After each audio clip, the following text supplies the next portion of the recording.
Hello, Dharma Circles. Swati here, the embodied Dharma coach.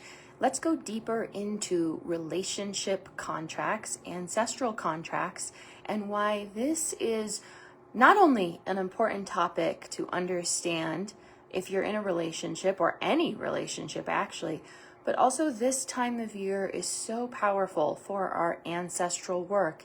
And if we miss out on this sacred junction point, then we have to wait until spring, fall, once again, to connect with the ancestors in this very intimate way.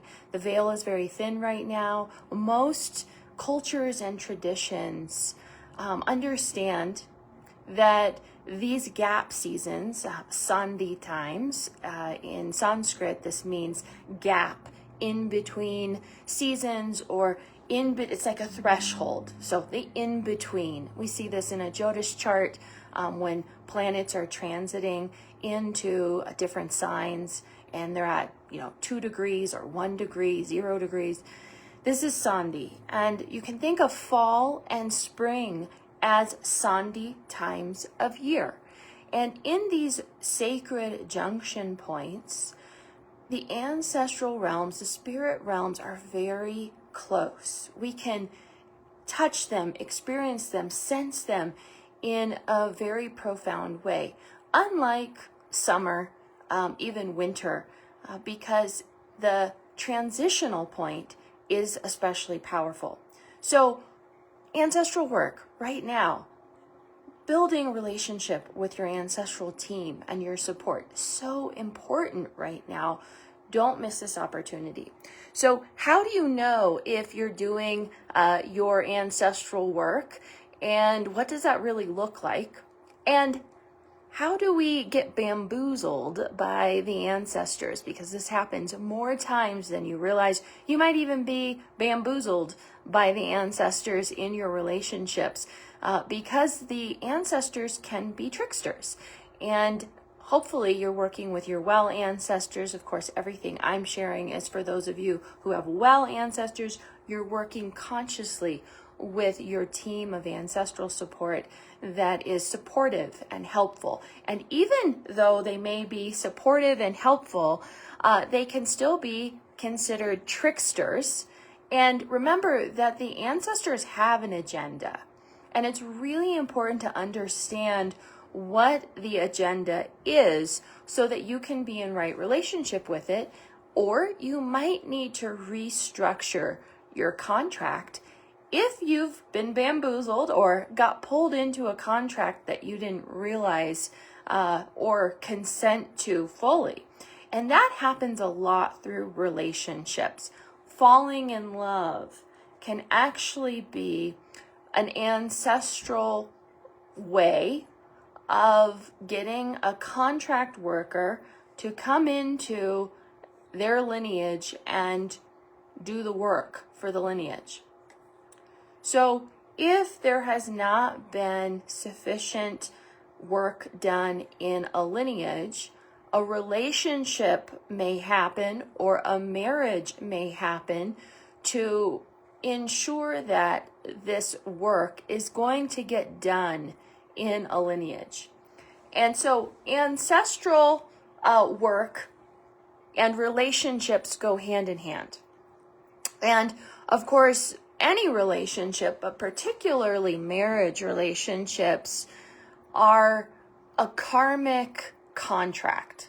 And this has lasting effect on your soul and your lineage for lifetimes. So marriage is actually quite a big deal, especially if you have children, because the contract is very strong, it's solid. Again, it can't be severed or changed in the sense that even with a divorce, the grief work has to get done, but the kids are involved, so you can't actually sever the contract completely. You need to understand what kind of contract you're in so that you can be in right relationship with the contract. So you can be in right relationship with your relationship and your partner as well as their ancestors. What happens a lot with contract workers, and I see this a lot with my clients, is that a contract worker, because they're kind of an easy target, they're already doing the work. They are showing up for the grief. It's been a really painful journey. They've had to show up. They know they have to do the work. And because they're doing the work, it's really convenient for ancestors to say, hey, I want that one. That one's doing a really good job, or she'll do it. She'll do the work. So I want that one. And so sometimes falling in love is really about getting a contract worker to come do the cleanup for the lineage that has not been done or is not being done.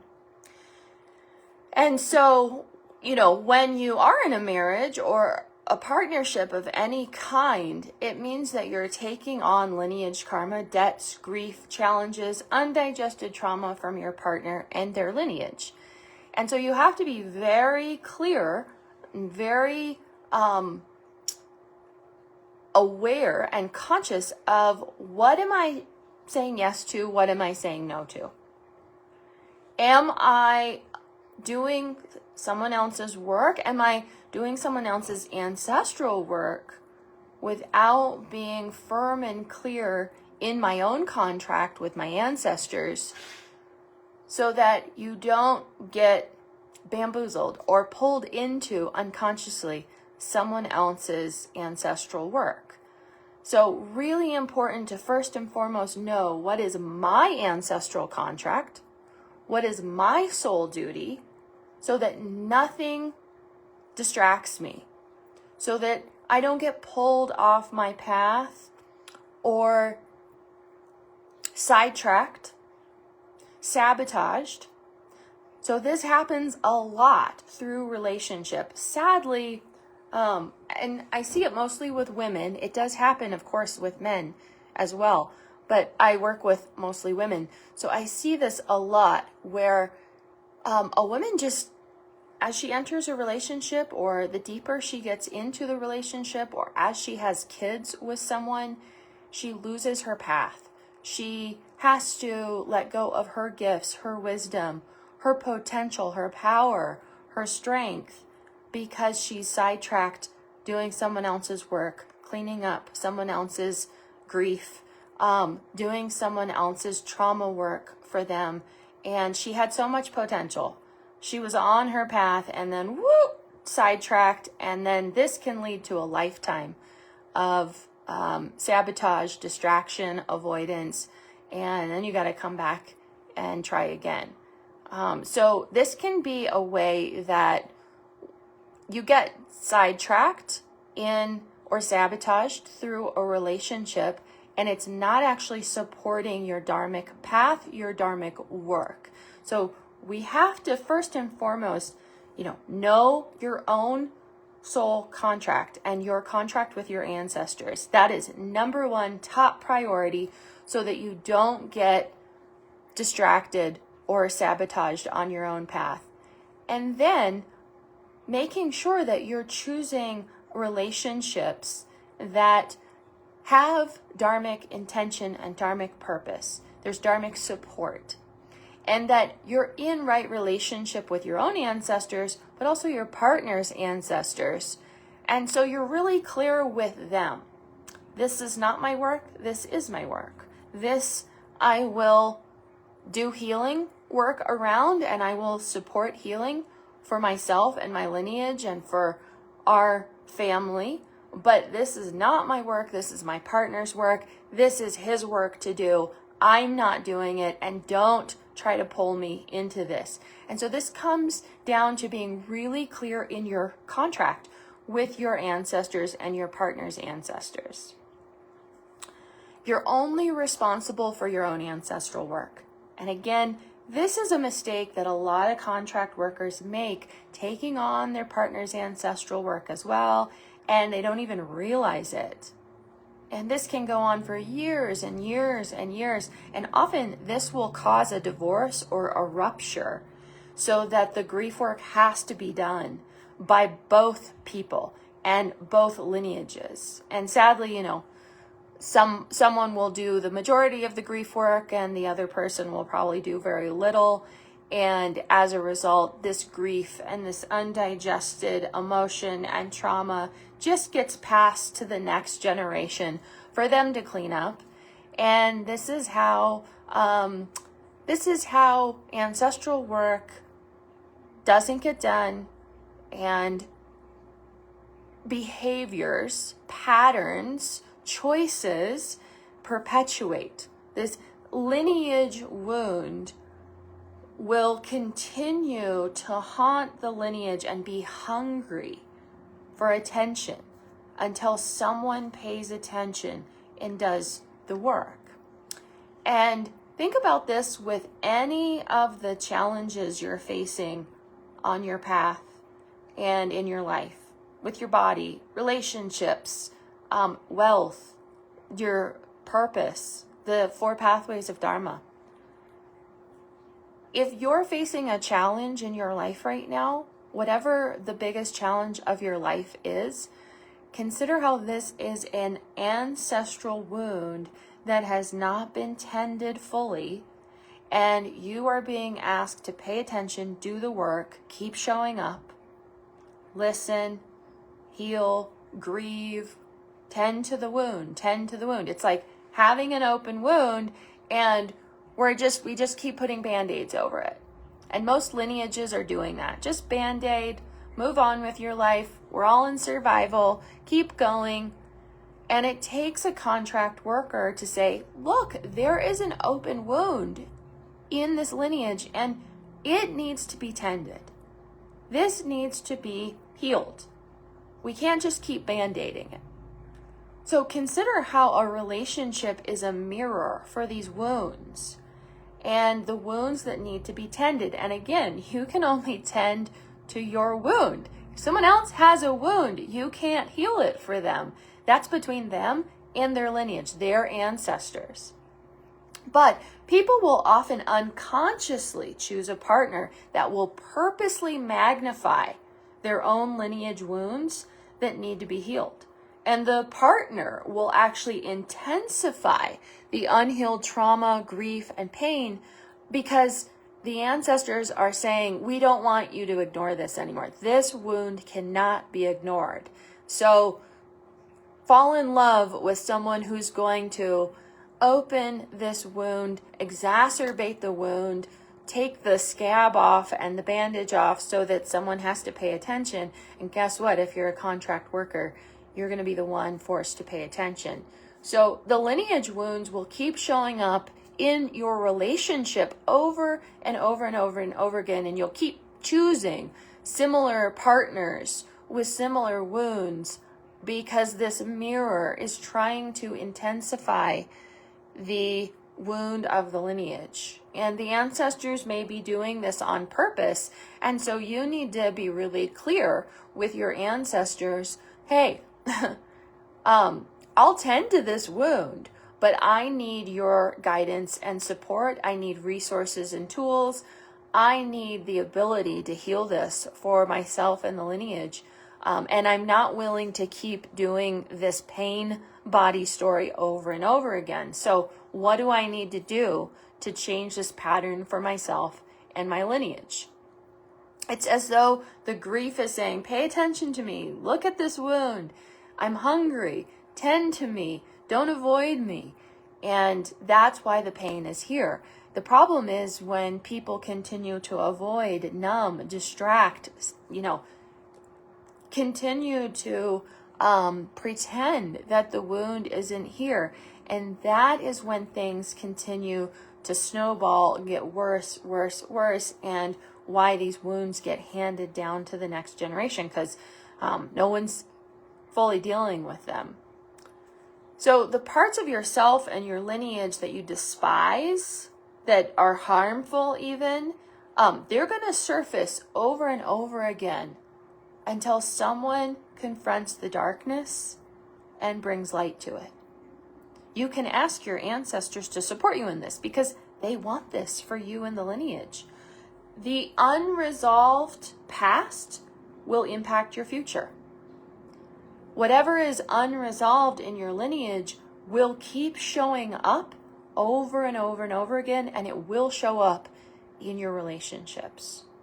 And that's why I love Vedic astrology. And of course, I work with an embodied approach to Vedic astrology because all the answers are in our body.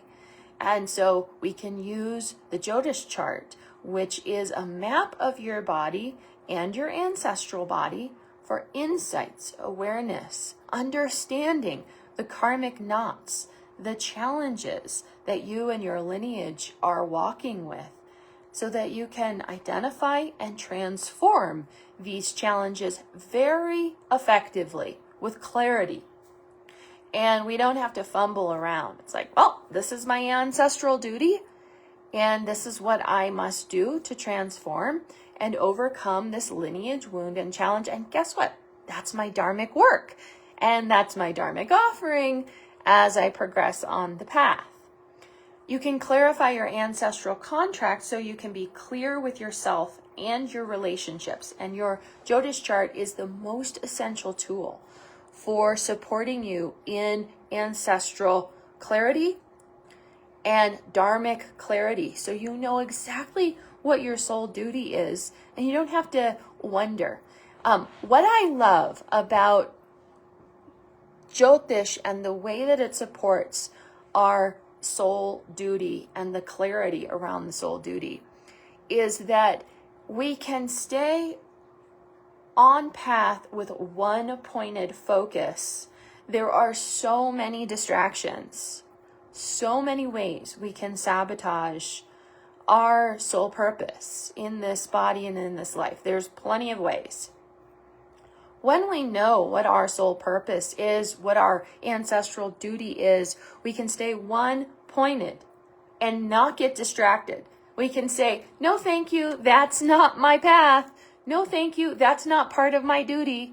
No, thank you. That's not my work to do. And we can stay really clear, focused, and aligned with our own duty. And that is even possible in our relationships. When we know what our soul purpose and our ancestral duty is, we can even say to our partner, hey, hun, that's between you and your ancestors. And you can let their ancestors know, no, thank you, not going to do that work for my partner. So you can clarify, clean up, simplify what your work is, what your duty is in this body, in this lifetime, so that you can be clear, focused, aligned. And the other thing that supports or that emerges once we have this level of clarity and support with our ancestors is just deep peace, contentment, nourishment, knowing that we are fully aligned with the reason why we are here in this body, why our ancestors brought us into this body, into this life, and the peace and the contentment that comes with that. It's priceless. And I wish everyone could feel this because it changes everything. And more nourishment and abundance comes with this sense of peace and contentment. So if you want to know exactly what your soul contract is, what your ancestral duty is, and increase your nourishment and your prosperity in your life, join me for a 3-month process. This is a really simple, easy, gentle process that is called Dharma Foundations. I've created a very simple formula, process, and method to walk you through how to clarify what is my soul purpose, what's my ancestral duty, using embodied Vedic astrology. And you'll have my personal support and guidance all along the way with private sessions during this Dharma Foundations process. So if in the next 3 months you want to clarify exactly what your soul purpose is and your ancestral duty is so that you can increase the peace, the nourishment, and the abundance in your life, then comment Dharma below. I'll send you all the details. I do only have 10 spots available. And as of right now, 3 of these spots are spoken for. So just know that this offer is available till November 1st. Limited space is available. If you're ready to do this work, jump in now and come do this 3-month process so that the nourishment that you're seeking is alive and embodied 3 months from now. So that'll be January. Just imagine where you might be in January with clarity around your dharmic path, your ancestral duty, and your soul purpose. It's a game changer. All right, comment Dharma below if you'd like the details about the Dharma Foundation's process, and I'll see you soon. Hopefully I'll see you in session. Be well, everyone, and take good care, and many blessings to you and your ancestors. Remember, this is such a powerful time to do your ancestral work, and don't neglect this sacred time, this junction point for spiritual and ancestral work. All right, everyone, take good care. Be well. Bye.